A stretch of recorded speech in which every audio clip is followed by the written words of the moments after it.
बिस्मिल्लाहिर्रहमानिर्रहीम। अस्सलामुअलैकुम व रहमतुल्लाहि व बरकातुहू। की हाल चाल है जी? ठीक ठाक हो? उम्मीद है अल्लाह ताला दे हुक्म दे नाल इंशाअल्लाह तुसी सारे ठीक ठाक होवोगे। अल्लाह ताला सब ते रहमत फरमाए। अल्लाह ताला सब नूं अपने हिफ्ज़ो ईमान दे विच रखे। अज दे व्लॉग दे विच मैं तुहानूं एक बहुत दुख वाला वाकिया जिन्हों सुन के ना बंदा बड़ा परेशान हो जाता कि जिस वेले बंदा मर जाता कबर च चल जाता उन्होंने उत्थे भी दुनिया जीण नहीं देंदी हैगी। इसी तरह का यह वाकिया कि एक रावलपिंडी दे विच 26 अगस्त में वाकिया पेश आया। एक 7 साल की बच्ची जिहड़ी आ ਉਹ मर जाती आ, ਉਹਨੂੰ दफना दिता जाता और ਉਹਦੇ वालदैन ਜਦੋਂ ਉਹਦੀ कबर ਦੇ ਉੱਤੇ अगले दिन ਜਾਂਦੇ ਨੇ ਜਾ ਕੇ ਵੇਖਦੇ ਨੇ ਉਹਦੀ कबर ਨੂੰ छेड़छाड़ किया हुंदा और ਉਹਦਾ कफन ਜਿਹੜਾ बाहर पिया हुंदा। मां देख के ना धाहां मारन लग पैंदी आ, रोण लग पैंदी आ कि किने कबर नूं छेड़छाड़ कीती। ते ਉਹਦਾ बाप फिर गोरखन नूं बुलाउंदा। गोरखन दे कहण दे उत्ते फिर कि मैनूं नहीं पता, पुलिस नूं तुसीं बुला लो। 15 ते कॉल कीती जांदी आ, पुलिस आ जांदी आ। फिर पुलिस कहंदी है कि मजिस्ट्रेट दे आर्डर लवो। फिर मजिस्ट्रेट कोलों आर्डर लए जांदे ने ते उस तो बाद फिर कबर कुशाई कीती जांदी। उस तो बाद कबर जिस वेले खोदी जाती आ ते उत्थे की मनाजर सी वेख के सारे परेशान हो गए। उहदी मुकम्मल तफसीलात अज दी इस वीडियो दे विच मैं तुहानूं दस्सांगा। यह वाकिया 26 अगस्त नूं रावलपिंडी दे विच पेश आया।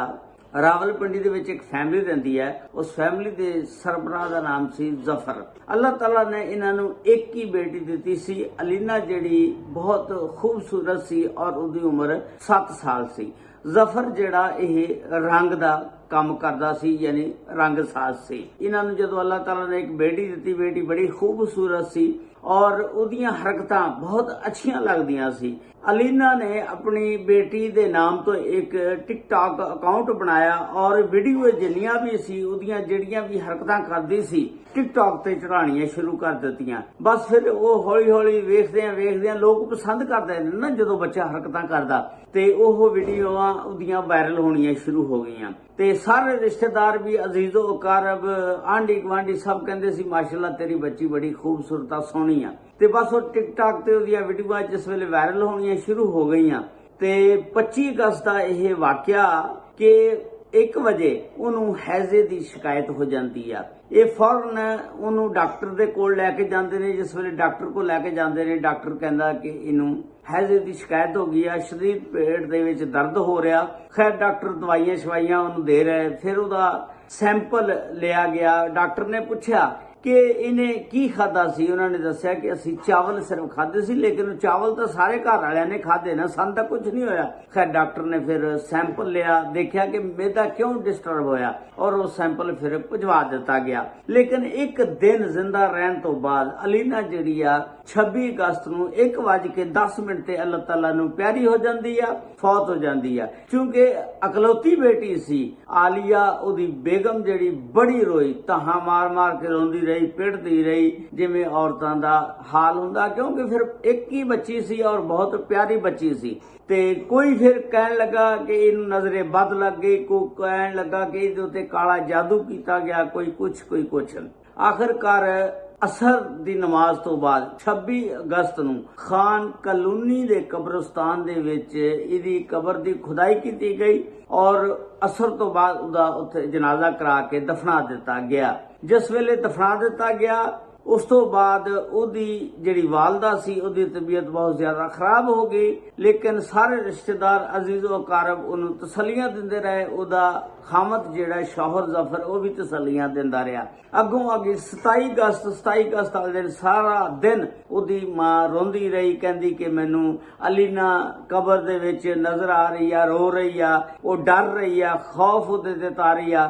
लेकिन उहदा वालिद उहनूं तसलियां दिंदा कि चुप कर, तूं एवें रौला पाए आ। वो जन्नत दे विच चले गए, मासूम सी हजे ते वो जन्नत दे विच खेड रही आ, उत्थे रह रही आ ते तू एवें इत्थे परेशान हो रही आ। खैर उहदा शौहर जिहड़ा ना जफर उहनूं बड़ियां तसलियां दिंदा। अगले दिन फिर 28 अगस्त जिस वेले हुंदी आ वो कहंदा कि चल मैं तैनूं ना उत्थे लैके चलदा उहदी कबर ते, चलो तेरा थोड़ा जिहा दिल जिहड़ा पिछे पै जाएगा। जफर जिहड़ा अपनी बीवी नूं आलिया नूं लैके अलीना दी कबर ते जिस वेले पहुंचदे आ ते वेखदे आ कबर दे उत्ते जाके ते कफन जिहड़ा बाहर पिया हुंदा और कबर नूं छेड़छाड़ कीती हुंदी है, ਮਿੱਟੀ ਦੁਬਾਰਾ ਪਾਈ ਹੁੰਦੀ ਆ ਤੇ ਸਲੇਟਾਂ ਦੀਆਂ ਟੁਕੜੇ ਵੀ ਟੁੱਟੇ ਪਏ ਹੁੰਦੇ ਆ ਤੇ ਬੜੇ ਪਰੇਸ਼ਾਨ ਹੋ ਜਾਂਦੇ ਨੇ ਤੇ ਉਹ ਫੌਰਨ ਜਿਹੜਾ ਗੋਰਖਨ ਹੁੰਦਾ ਉਹਨੂੰ ਬੁਲਾਉਂਦੇ ਨੇ, ਬੁਲਾ ਕੇ ਪੁੱਛਦੇ ਨੇ। ਗੋਰਖਨ ਕਹਿੰਦਾ ਬਾਰਿਸ਼ਾਂ ਦਾ ਮੌਸਮ ਆ, ਹੋ ਸਕਦਾ ਕੋਈ ਬਾਰਿਸ਼ ਦੀ ਵਜ੍ਹਾ ਨਾਲ ਹੋ ਗਿਆ ਹੋਵੇ। ਲੇਕਿਨ ਜਦੋਂ ਕਫਨ ਵੇਖਿਆ ਤੇ ਉਹ ਵੀ ਪਰੇਸ਼ਾਨ ਹੋ ਗਿਆ। ਉਹਨੇ ਕਿਹਾ ਕਿ ਤੁਸੀਂ ਸਾਹਿਬ ਇਸ ਤਰ੍ਹਾਂ ਕਰੋ ਕਿ 15 ਤੇ ਕਾਲ ਕਰੋ, ਪੁਲਿਸ ਨੂੰ ਬੁਲਾ ਲਓ। ਤੇ ਉਹਨਾਂ ਦੇ ਜ਼ਫਰ ਸਾਹਿਬ ਨੇ ਫਿਰ 15 ਤੇ ਕਾਲ ਕੀਤੀ, ਪੁਲਿਸ ਨੂੰ ਬੁਲਾ ਲਿਆ। ਪੁਲਿਸ ਮੌਕੇ ਤੇ ਪਹੁੰਚ ਜਾਂਦੀ ਆ। ਪੁਲਿਸ ਵੀ ਜਦੋਂ ਆਂਦੀ ਦੇਖ ਕੇ ਤੇ ਹੈਰਾਨ ਰਹਿ ਜਾਂਦੀ, ਪਰੇਸ਼ਾਨ ਹੋ ਜਾਂਦੀ ਆ। ਪੁਲਿਸ ਕਹਿੰਦੀ ਕਿ ਇਹ ਕਬਰ ਕੁਸ਼ਾਈ ਜਿਹੜੀ ਆ ਇਹਦੇ ਤੁਸੀਂ ਆਰਡਰ ਮੈਜਿਸਟ੍ਰੇਟ ਕੋਲੋਂ ਲੈ ਕੇ ਆਵੋ ਤੇ ਫਿਰ ਇਹਦੀ ਕਬਰ ਕੁਸ਼ਾਈ ਕਰਾਂਗੇ, ਵੇਖਾਂਗੇ ਕਿ ਅੰਦਰ ਕੀ ਕੀਤਾ ਉਸ ਲਾਸ਼ ਦੇ ਮਈਤ ਦੇ ਨਾਲ ਜਿਹੜੀ 7 ਸਾਲ ਦੀ ਬੱਚੀ ਦੀ ਸੀ। ਤੇ ਉਹ ਜਿਹੜਾ ਕਫਨ ਸੀ ਬਿਲਕੁਲ ਉਸੇ ਤਰ੍ਹਾਂ ਦਾ ਸੀ ਕਫਨ, ਔਰ ਬੱਚੀ ਦੇ ਸਾਈਜ਼ ਦਾ ਸੀ। ਉਹਦੀ ਮਾਂ ਕਹਿਣ ਲੱਗੀ ਕਿ ਕਫਨ ਬਿਲਕੁਲ ਇਸੇ ਬੱਚੀ ਦਾ ਆ, ਉਹੀ ਸਾਈਜ਼ ਆ, ਮੈਂ ਵੇਖਿਆ ਆ। ਖੈਰ ਫਿਰ ਇਹ ਜਿਹੜਾ ਜ਼ਫਰ ਆ ਇਹ ਮੈਜਿਸਟ੍ਰੇਟ ਦੀ ਅਦਾਲਤ ਜਾਂਦਾ ਔਰ ਫਿਰ 30 ਅਗਸਤ ਨੂੰ ਕਬਰ ਕੁਸ਼ਾਈ ਵਾਸਤੇ ਜਿਹੜਾ ਨਾ ਆਰਡਰ ਲੈ ਆਂਦਾ। ਉਹ ਜਿਹੜੇ ਮੈਜਿਸਟ੍ਰੇਟ ਨੇ ਅਲੀ ਜਵਾਦ ਨਕਵੀ ਸਾਹਿਬ, ਉਹ ਕਬਰ ਕੁਸ਼ਾਈ ਦਾ ਆਰਡਰ ਦੇ ਦਿੰਦੇ ਨੇ। ਉਸ ਤੋਂ ਬਾਅਦ ਫਿਰ ਇਹ ਸਾਰੀ ਟੀਮ ਜਿਹੜੀ ਆ ਮੈਂ ਮੈਜਿਸਟ੍ਰੇਟ, ਪੁਲਿਸ, ਸਾਰੇ ਲੋਕ ਜਿਹੜੇ ਨੇ ਕਬਰ ਦੇ ਕੋਲ ਆ ਜਾਂਦੇ ਨੇ। ਕਬਰ ਕੁਸ਼ਾਈ ਹੁੰਦੀ ਆ।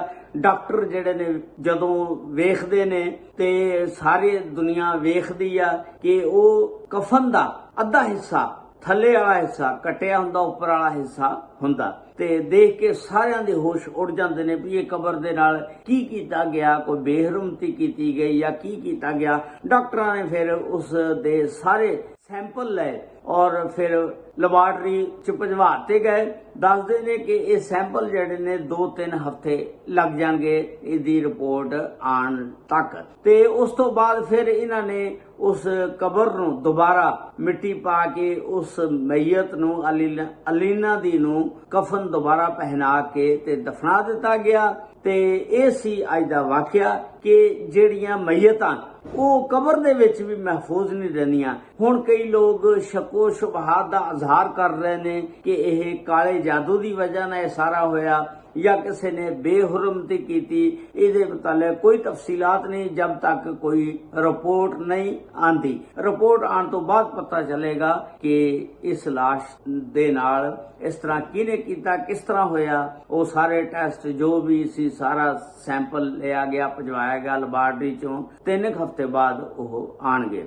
ਦੇਖਣ ਵਾਲੀ ਗੱਲ ਇਹ ਆ ਕਿ ਯਾਰ ਕਬਰਸਤਾਨ ਦੇ ਵਿੱਚ ਵੀ ਇਨਸਾਨ ਮਹਿਫੂਜ਼ ਨਹੀਂ। ਚਲੋ ਘਰਾਂ ਦੇ ਵਿੱਚ ਤਾਂ CCTV ਕੈਮਰੇ ਲੱਗ ਗਏ, ਹੁਣ ਕਬਰਾਂ ਤੇ ਵੀ CCTV ਕੈਮਰੇ ਲੱਗਣੇ ਚਾਹੀਦੇ ਨੇ ਤਾਂ ਕਿ ਪਤਾ ਚੱਲ ਸਕੇ ਕਮ ਸੇ ਕਮ 1 ਮਹੀਨਾ ਤੱਕ ਉਸ ਕਬਰ ਦੀ ਨਿਗਰਾਨੀ ਕੀਤੀ ਜਾਵੇ ਤਾਂ ਕਿ ਕੋਈ ਬੰਦਾ ਬੇਹੁਰਮਤੀ ਨਾ ਕਰੇ। ਤੇ ਬੜੇ ਅਫਸੋਸ ਦੀ ਗੱਲ ਆ। ਅੱਲਾਹ ਤਾਲਾ ਸਭ ਤੇ ਰਹਿਮਤਾਂ ਫਰਮਾਏ, ਅੱਲਾਹ ਤਾਲਾ ਸਭ ਨੂੰ ਆਪਣੇ ਹਿਫਜ਼ੋ ਮਾਨ ਚ ਰੱਖੇ। ਹੁਣ ਅੱਗੇ ਨੈਕਸਟ ਜਦ ਤੱਕ ਉਹ ਰਿਜ਼ਲਟ ਲੈਬਾਰਟਰੀ ਦੇ ਨਹੀਂ ਆਂਦੇ ਤੇ ਉਦੋਂ ਤੱਕ ਕੁਝ ਵੀ ਨਹੀਂ ਕਿਹਾ ਜਾ ਸਕਦਾ। ਇਹ ਸੀ ਅੱਜ ਦਾ ਵਲੌਗ ਜਿਹੜਾ ਮੈਂ ਤੁਹਾਡੇ ਨਾਲ ਸ਼ੇਅਰ ਕੀਤਾ। ਅੱਲਾਹ ਤਾਲਾ ਸਭ ਤੇ ਰਹਿਮਤਾਂ ਫਰਮਾਏ, ਅੱਲਾਹ ਤਾਲਾ ਸਭ ਨੂੰ ਆਪਣੇ ਹਿਫਜ਼ੋ ਮਾਨ ਚ ਰੱਖੇ। अस्सलामु अलैकुम व रहमतुल्लाहि व बरकातुहू।